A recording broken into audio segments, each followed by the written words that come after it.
Hey, welcome back to my channel. It's been a while since I last uploaded, but I'm finally back again. And first, I like to talk about match.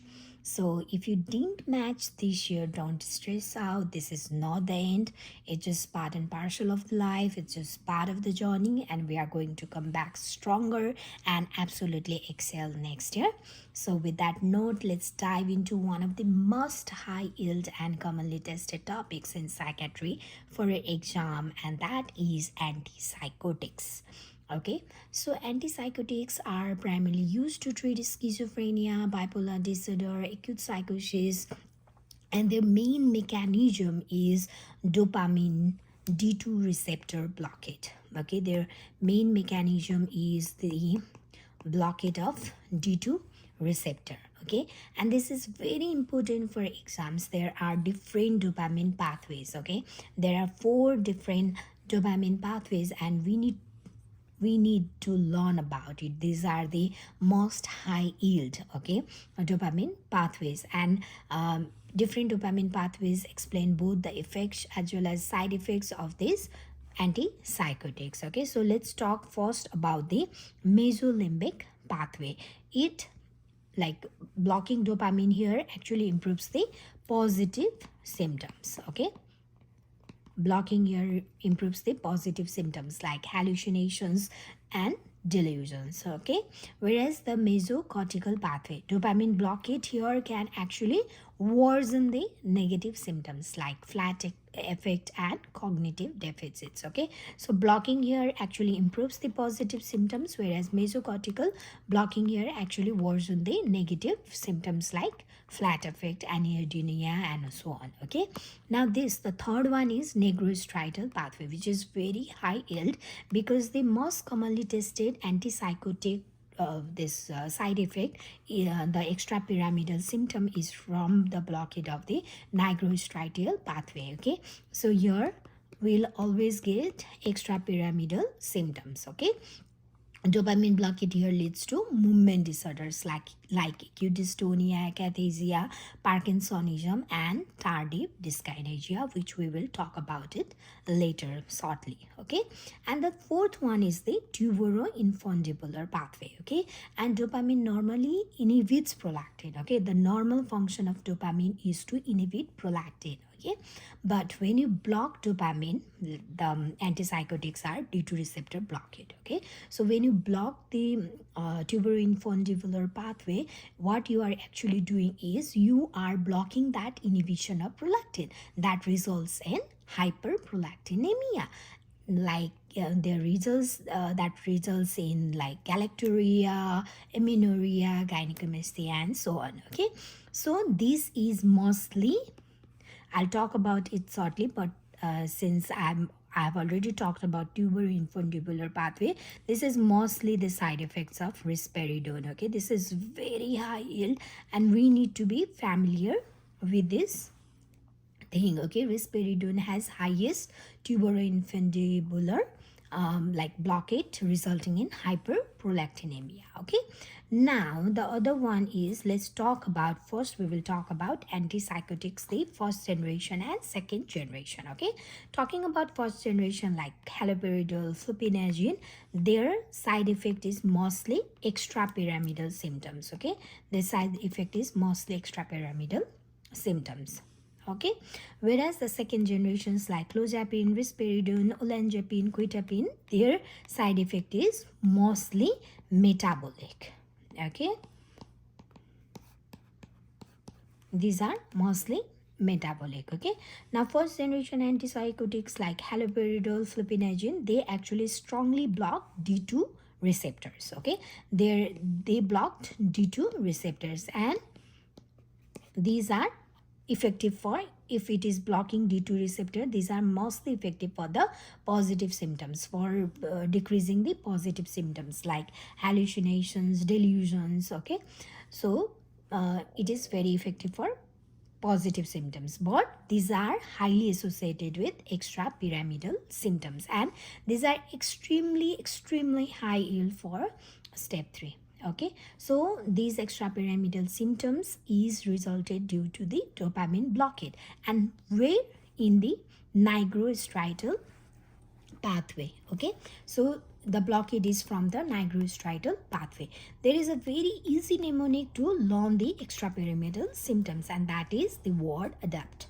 Okay, ADAPT.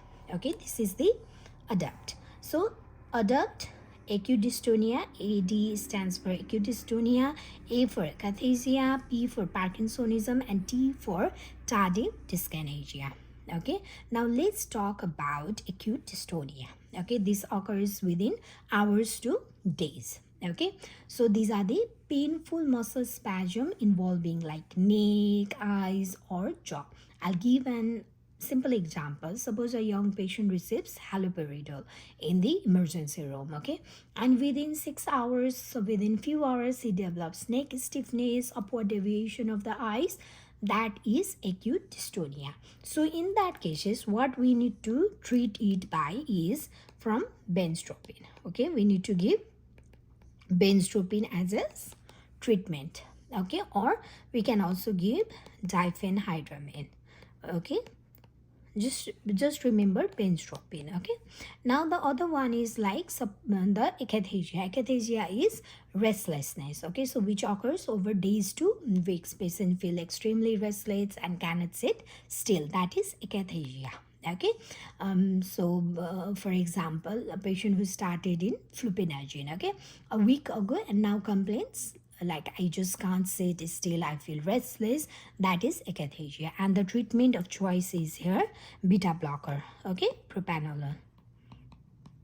The treatment of choice is beta blocker. Okay, now let's talk about Parkinsonism, and this is the drug induced Parkinsonism. Okay, and it occurs like weeks to months later on antipsychotics. Okay, and we know the classic symptom of Parkinsonism, like the patient will develop tremor, rigidity, bradykinesia, everything is slow, the movement is slow, writing is slow. Okay, so that is drug induced Parkinsonism. For example, suppose an older patient is there on risperidone and he develops symmetric tremors or slow movements after a month on risperidone. That is drug-induced Parkinsonism. And here again, what is the treatment?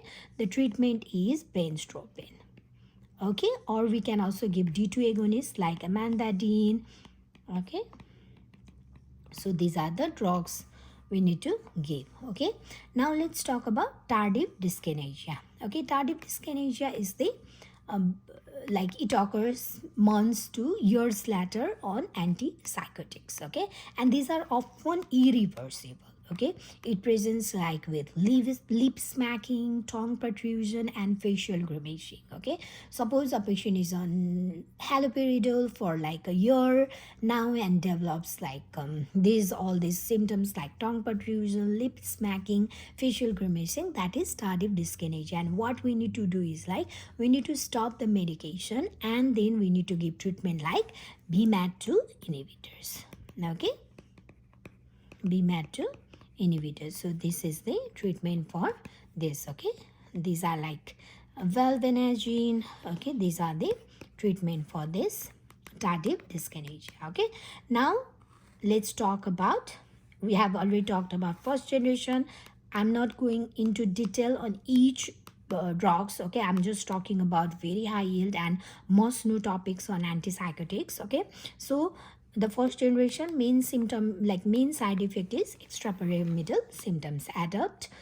So acute dystonia, akathisia, Parkinsonism, and tardive dyskinesia. Okay, now second generation is like clozapine, risperidone, olanzapine, quetiapine. The main side effect for this is metabolic side effects. Okay, they do have this extrapyramidal symptoms too, but this is very less likely. Okay, that's the benefit of second generation. Okay, now suppose this second generation, these actually block they block both dopamine as well as they block serotonin. Okay, and they treat both positive as well as negative symptoms. Okay, their main like side effect is the metabolic complications. They do have extrapyramidal side effect, but they are like on the lesser side, okay, fewer extrapyramidal side effects, okay. The highest side effect that includes for these second generations are weight gain, like diabetes, dyslipidemia, and these are mostly with olanzapine, okay. Olanzapine, and how like you can remember is O. It is like O, right? Big fat O.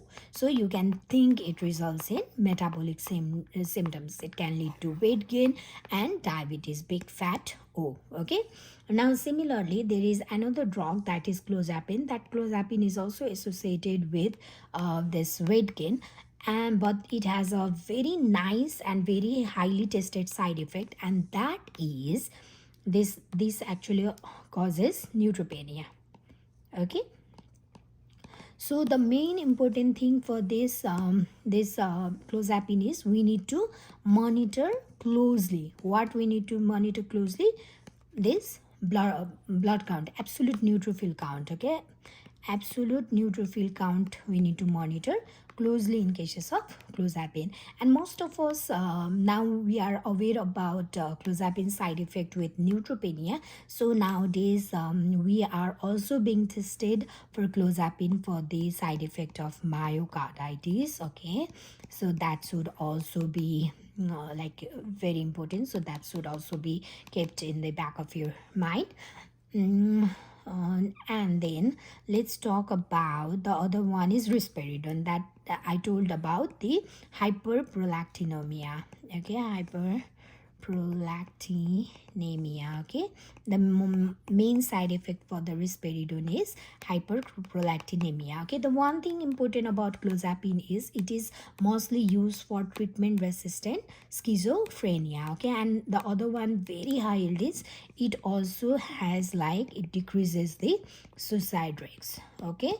So this is also very highly tested thing, we need to learn about it, okay.